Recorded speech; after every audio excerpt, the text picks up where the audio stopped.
Hi hello అందరికీ. ఈరోజు అయితే నేను GT650కి ఫాగ్ ల్యాంప్స్ పెట్టించుకుంటే ఏ విధంగా మనకి వ్యూ వస్తుంది, త్రో హై బీమ్ లో బీమ్ ఎట్లా ఉంటుందో నీకు చూపిపోతున్నా. ఇది వచ్చేసి స్టాక్ అనమాట, వితౌట్ ఫాగ్ ల్యాంప్స్ ఆన్లో. ఇది నేను ఇప్పుడు ఫాగ్ ల్యాంప్స్ ఆన్ చేస్తా, ఏ విధంగా విజిబిలిటీ ఉంటుందో చూడండి. ఆన్ చేస్తున్నాను, మంచి వ్యూ అయితే ఉండిద్ది ఫాగ్ ల్యాంప్స్ ఆన్ చేస్తే. ఇదిగో చూసారా ఎంత మంచిగా ఉందో, మొత్తం ఫుల్ వ్యూ అయితే నీట్గా కనిపిస్తుంది. అదే కనుక ఫాగ్ ల్యాంప్స్ ఆఫ్లో కనుకుంటే ఆపోజిట్ వచ్చే వెహికల్స్ నుంచి మన ఐస్లో అయితే లైటింగ్ పడుద్ది కదా, సో దానివల్ల అయితే రోడ్ అయితే అంత విజిబిలిటీ లేదు, మీకు వీడియోలో కనిపించే అంత కాదు. కానీ బట్ మన ఐస్ చూసినామంటే రియల్గా అంత నీకు విజిబిలిటీ అయితే మనకు కనిపించదు. విత్ మనం ఫాగ్ ల్యాంప్స్ ఆన్ చేసినప్పుడు మాత్రం నీట్గా క్లియర్గా ఉంది. ఇప్పుడు ఆపోజిట్ నుంచి వెహికల్స్ వచ్చినా కానీ నాకైతే క్లియర్ విజిబిలిటీ ఉంది, మొత్తం నీట్గా కనిపిస్తుంది. రోడ్డు కింద చిన్న చిన్న గుంతలు ఉన్నా నీట్గా కనిపిస్తుంది.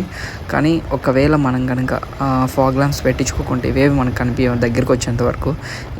నన్ను అడిగితే స్టాక్ది వచ్చేసి అంత గ్రేట్గా లేదు, దాని లైట్ త్రో కానీ ఆ విజిబిలిటీ కానీ. ఫాగ్ ల్యాంప్స్ పెట్టించుకుంటే చాలా బెటర్, చాలా నీట్గా కనిపిస్తుంది, మంచి త్రో ఉంది. మనకి ఆపోజిట్ వచ్చే వెహికల్స్ నుంచి మనకి ఏ ప్రాబ్లం ఉండదు.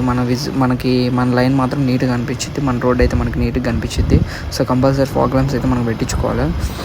ఇట్లాంటి బ్యాడ్ రోడ్స్లో అయితే మనకు కంపల్సరీ, బ్యాడ్ రోడ్స్లో హై స్పీడ్లో వెళ్ళేటప్పుడు మాత్రం ఫాగ్ ల్యాంప్స్ కంపల్సరీ ఉండాలి. ఎందుకంటే స్టాక్ అంత విజిబిలిటీ అయితే ఉండదు మనకి స్టాక్ లైట్తో. సో ఫాగ్ ల్యాంప్స్ కంపల్సరీ పెట్టించుకోండి, వెహికల్కి మంచిగా ఉంటుంది. మనం హై స్పీడ్లో వెళ్ళినా కానీ, రోడ్డు చెత్తగా ఉన్నా కానీ, మనం ఇమీడియట్గా బ్రేక్ చేసుకోవాలనుకున్నా కానీ, బ్రేక్ వేయాలన్నా కానీ చాలా బాగుండిద్ది. ఫాగ్ ల్యాంప్స్లో కూడా వాట్స్ ఎక్కువ ఉన్నది తీసుకుంటే మనకు చాలా బెటర్, మంచి విజిబిలిటీ ఉంటుంది. సో వాటేజ్ ఎక్కువ ఉన్నది తీసుకోండి ఎప్పటికైనా.